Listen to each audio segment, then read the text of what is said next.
ভারতের সিদ্ধান্তে বাংলাদেশের বেঁকে বসা, পাল্টা জবাব দেওয়া, আর এতে হতেই পারে ভেন্যুর বদলে যাওয়া।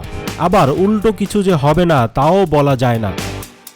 শেষমেশ 2026 বিশ্বকাপ থেকে মুছে যেতে পারে বাংলাদেশের নাম। সেই সম্ভাবনা অবশ্য ক্ষীণ। বাংলাদেশের ম্যাচ 4টি সরে যেতে পারে লঙ্কাতে।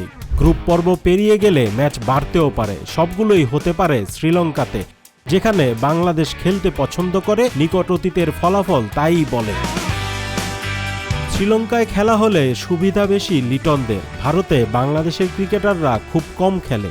দেশের সঙ্গে কন্ডিশনের মিল থাকলেও ভারতের ভিন্ন উইকেটে নিয়মিত না খেলা নেতিবাচক প্রভাব ফেলে।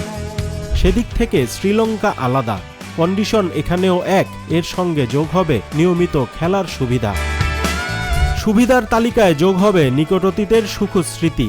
2025 সালে দেশটিতে লঙ্কানদের টি-20 সিরিজে হারিয়েছে লিটন দাসের দল। বর্তমান টি-20 দলের প্রায় সবাই ছিলেন ওই সিরিজে।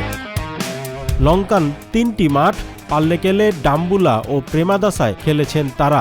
সিরিজ জিতেছিলেন 2-1-এ। বিশ্বকাপে শ্রীলঙ্কায় খেলা হলে সেই আত্মবিশ্বাস কাজে দেবে।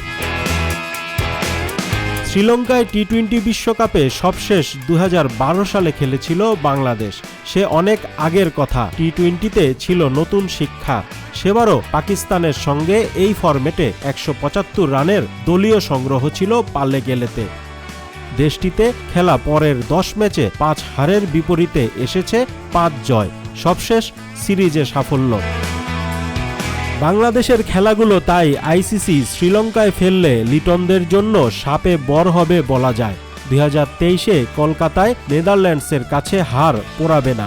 2016-তে বেঙ্গালুরুর 1 রানের হার ভোগাবেও না। বরং শ্রীলঙ্কা হলে বাংলাদেশই উল্টো বাজি ফোটাতে পারে, এক ভেন্যুতে সব ম্যাচ খেলার সুবিধা নিয়ে।